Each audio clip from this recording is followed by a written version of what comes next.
Well, I have to say my name and position have come up a lot more often yesterday and today than I'm probably comfortable with. If I wasn't feeling the weight of the world on my shoulders, I'm now certainly feeling the weight of Maine on my shoulders. But the good news is, although I'm going to give this my best effort, I'm not in it alone. I was talking to Trustee Moody a while ago. There are hundreds of people around me working on this together, and if we're going to make any advancement at all in terms of collaboration and academic transformation, it's going to have to be a group effort.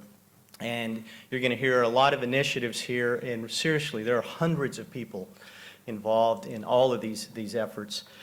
So with that in mind, I'm just going to jump in very quickly. For 4 months now, I've been trying to wrap my mind around what the job is, and today I've broken it up into really two arenas. One is just shepherding the previous work that started maybe 2 to 3 years ago under other vice chancellors, and that's what you see on the left column. And then also I've just been interacting with colleagues and trying to think about what are some other possibilities that we could explore that would also move us forward with the kind of collaborations I think you want to see.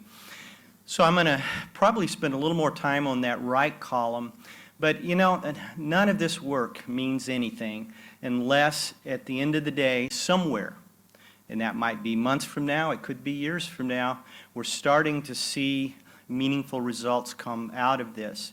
And meaningful results might be in the eyes of the beholder, but I'll tell you a little bit what it means to me. First, any collaborations we do have to somehow enrich the student experience. There's got to be a focus on the quality of what we offer, and that quality has to be demonstrable as we pursue these collaborations. We also need to work with the private sector. The private sector has an investment in the kinds of graduates we turn out, and at some point, and I respect Professor McClymer's comments, but at some point we also have to think about the economic well-being of Maine and the workforce needs, but not at the expense of our higher education ideals. Somewhere along the way, these collaborations also have to result in efficiencies and savings that can be reinvested. And hand in hand with that, then we're talking about increased student credit hours, if not head count. That leads us then, as a meaningful result, that we have greater success with retention and with recruitment. That recruitment piece will only go as far as the collaborations elevate the national, if not international, awareness of the programs that we have to offer. So the visibility, the reputation, and the credibility of all our programs should emerge and be stronger with the collaborations that we pursue. So, you know, I'm going to just quickly describe what we're doing, but we're not to the results stage. And at some point, I look forward to being able to talk about results and less about initiatives, but what's actually coming out of the work we're doing. So real quickly, on the left-hand side there, I think you know about the program integration teams. I'm not going to belabor that. The evolving collaborations, you're certainly interested in these. UMA, UMFA, UMFK, the Bachelor's of Nursing is moving along. The two schools are back at the table trying to craft a new MOU. And some of the things they're working on is the governance structure, the finance structure. There's been some obstacles with 2 different gen eds on the 2 campuses, so to find some compromises there. And then to look at the breakdown of what courses are offered on each campus, particularly in terms of the UMA students. So I'm going to use the word grinding. They're grinding that out. It's not an easy conversation, but I'm in contact with the 2 provosts and occasionally with the nursing directors and ready to step in as needed. But at this point, they've taken the lead and trying to find the compromises. Cybersecurity.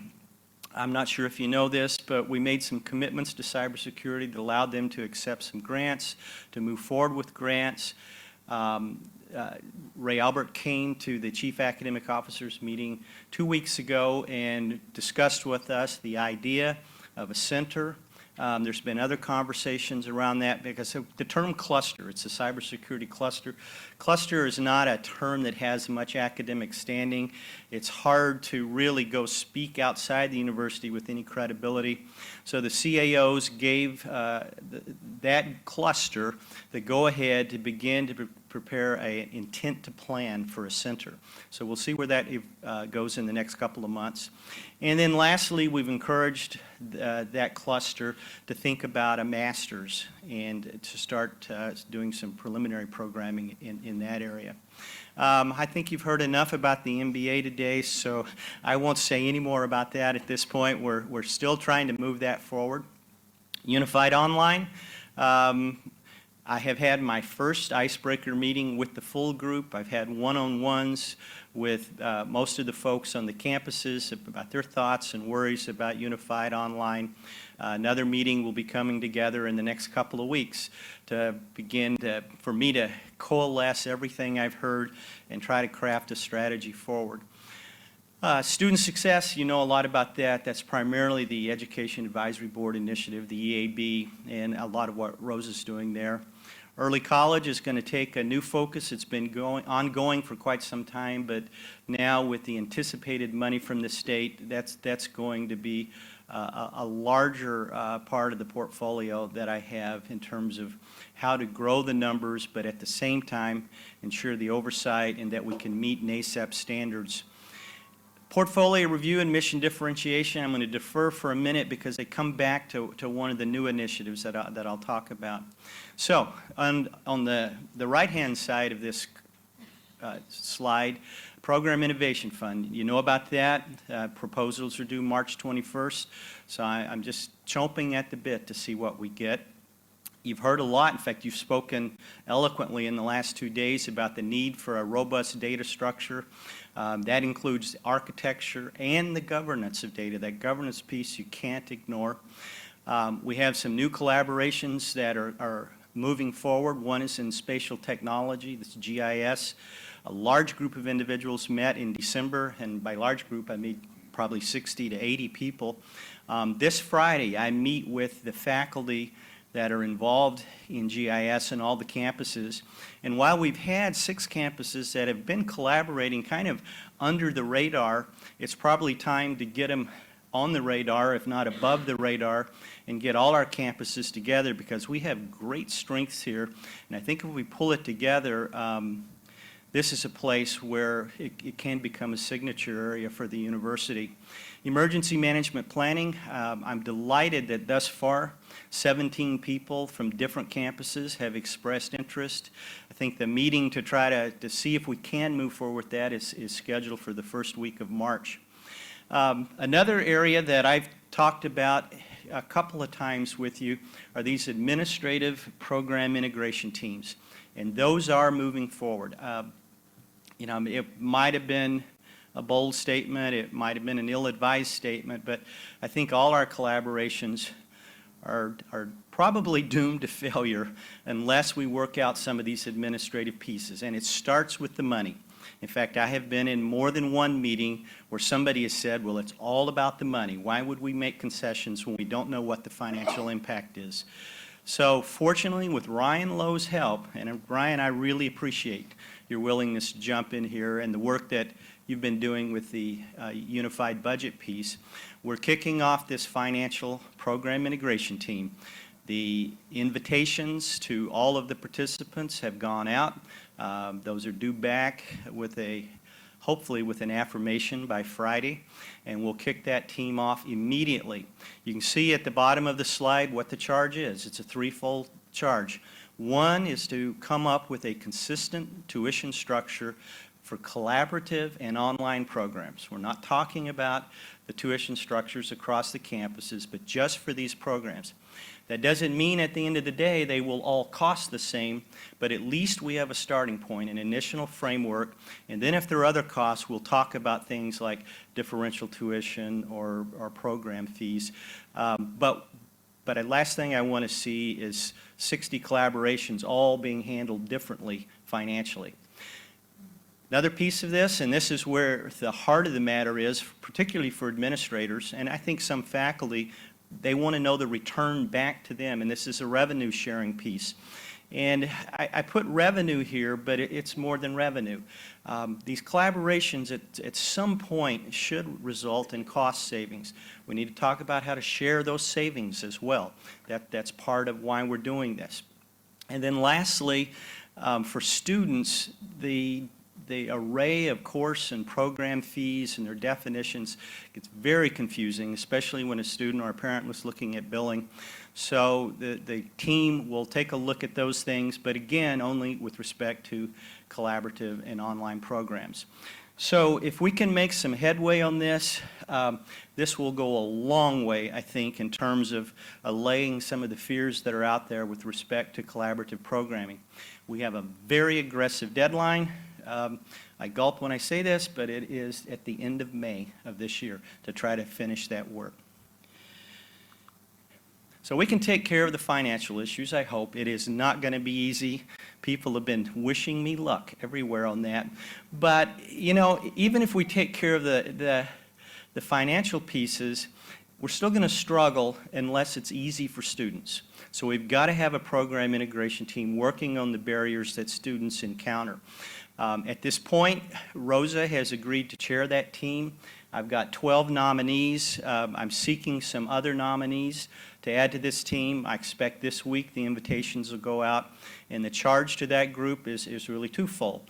One is for a student, it should be completely invisible whether they're working in a collaborative program or a program that's on the campus on which they happen to be. So it has to be absolutely seamless, and I think that's the word.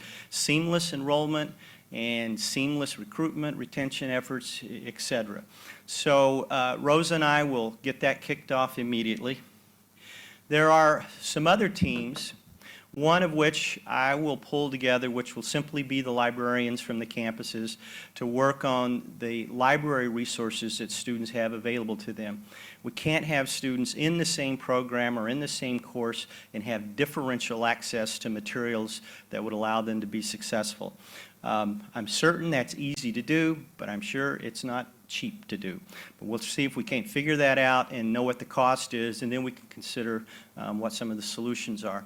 The other three that I have just kind of in a fuzzy font there is because they've already been underway. The institutional research piece, you've heard about it over and over yesterday and today. We're moving forward on that. In fact, we have one search where we already have 26 applicants for the 3 reporting positions. We've narrowed those down to 14, so probably by our next meeting we'll be able to tell you something about hiring for a team that focuses on institutional research. Technology, Dick Thompson has been doing a Herculean job, but I want him to interface with these other teams, financial and student issues, because really a lot of our barriers ultimately are going to be the extent to which we can use technology to parse out revenue and costs and then make Main Street more navigable for students. So Dick's team, even though it's been working, they're going to interface with the other program integration teams. And then lastly, I listed here, even though I had it in the column of previous endeavors, is distance education, the unified online. And I put it here because all of the issues with it really are at the administrative level at this point. But with the team, what I want to do is talk about how can we grow our credit hour production. The credit hour production right now is just a little over 60,000 credit hours. That's half of what I was used to for a single university that was half the size of our system. So we can do more there. At this point, I'll mention a couple other things. So I was at administrative program integration team. So if we move on down, there's 2 items left. A Boulder UMS role for nursing. In fact, today, MENAC is meeting. This is the Maine Nursing Action Coalition. We have a large representation there. That's why Rosa's not with us today. Rosa's my eyes and ears at that meeting today. But we all know what the situation is. I don't have to belabor that. But I don't think it's as simple as simply taking in more students into our nursing programs. There's too many bottlenecks. There's bottlenecks with clinical placements. We can't hire the faculty. We can barely find the faculty. So if we're going to make a dent in this problem in the state, it's going to take collaboration across an array of entities. Universities, certainly, but also the healthcare providers, state agencies. I would even argue the legislators. There may be initiatives we want to talk about with legislators to promote people going into nursing education so that we have the faculty. So I believe what you're going to see is that the faculty and our nursing leaders, with encouragement from the system, are going to start to be a much larger voice in this conversation of what needs to be done and then how can we help orchestrate that. The last piece I'll mention is probably new. We simply have to talk about programs that are of concern. And I don't know what that methodology will be, but we've got to know, we've got to talk to faculty, we've got to talk to academic leaders about programs that we're worried about. And I would say that is a first step in moving toward portfolio review and mission differentiation. If we've got programs that are of concern and they're in common across campuses, those are areas where we really have to start talking about collaboration. So I have scheduled a retreat, I think it's March 15th, or it's in mid-March, with the CAOs to craft the methodology. But not just the methodology. There will be statements around what we value in terms of programs. And while we may have a simple methodology, you also have to have opportunities for folks to talk about the other things that make their program valuable, irrespective of some of the numbers we might look at. So we're going to create a process, we're going to create a methodology, we're going to create ways for people to share information about their programs, but I'm adamant that we're going to have this process. The last thing I'll say is, you know, there's the old adage, it's not what you do, it's how you do it. And I and my colleagues have been doing everything we can to change the feel of program integration and academic transformation. Now, I say that feeling just a little bit like a used car salesman, because I don't like that word feel. I'm not being disingenuous here. We are really trying to engage in a meaningful way with everybody that's involved in academic transformation and program integration. And I've used this list before, so I'm not going to read through it again, but you know, where I'm needed, I step in to help grease the wheels. Where I'm not needed, I just simply try to offer support, whether that's financial or moral or a shoulder to lean on for some of these program integration team leaders. But really, I go back to how I started.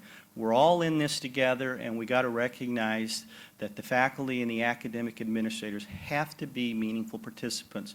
So I'm doing everything I can to reinforce our respect and our value of what they have to contribute.